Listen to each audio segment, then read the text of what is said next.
Welcome to another review of a Leica product.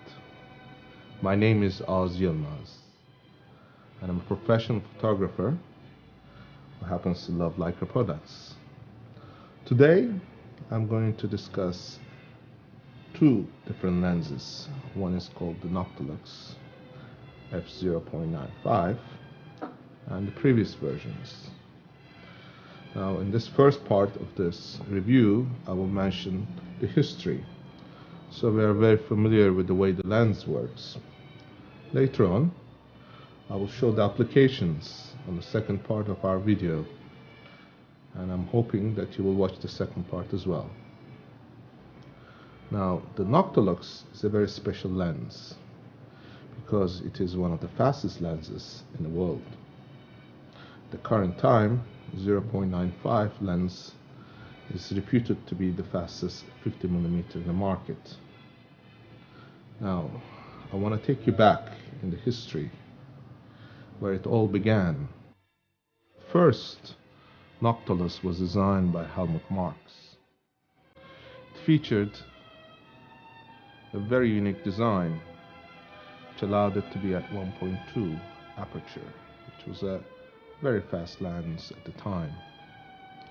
It featured 6 elements in 4 groups, and the lens had double aspherical surfaces. Now, the lens remained in production from 1966 all the way to 1975, but because it was very hard to produce, there were only 1,700 units ever made. When Dr. Walter Mandler was stationed in Canada, he took this design and brought it to a new level. The design was an improvement on the original version, which allowed it to capture more light at f1.0. The design, of course, featured new introduction of lens elements, which meant that we would have 7 elements in 6 groups.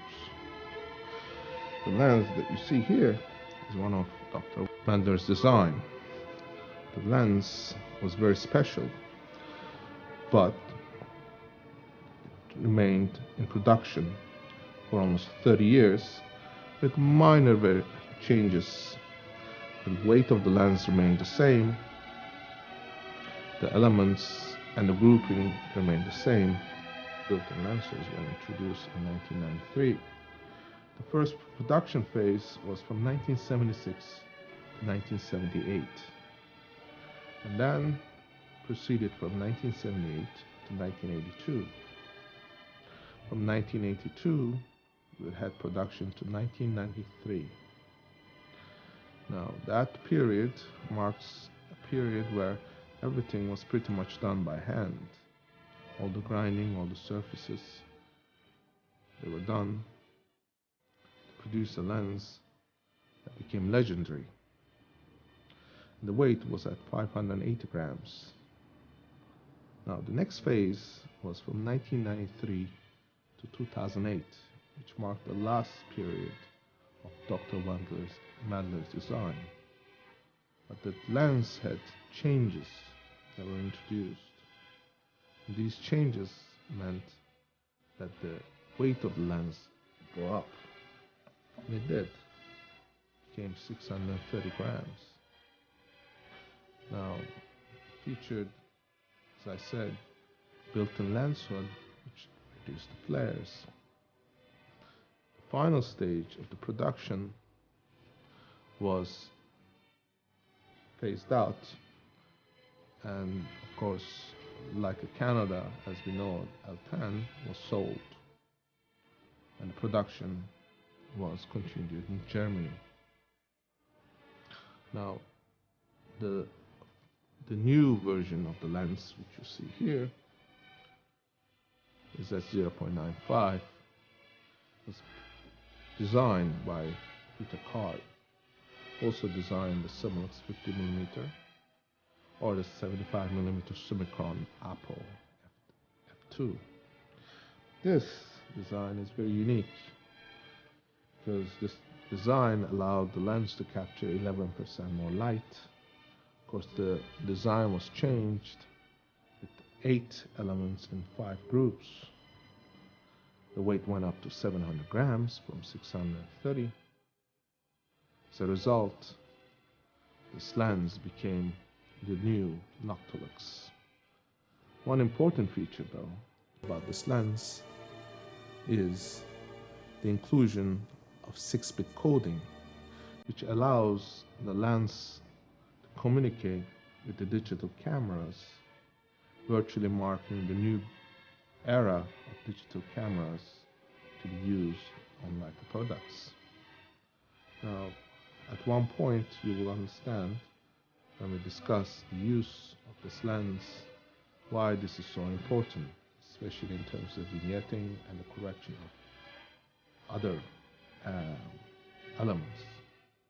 But until then, let's continue talking about this lens, which features a lens hood that extends, which is a beautiful thing.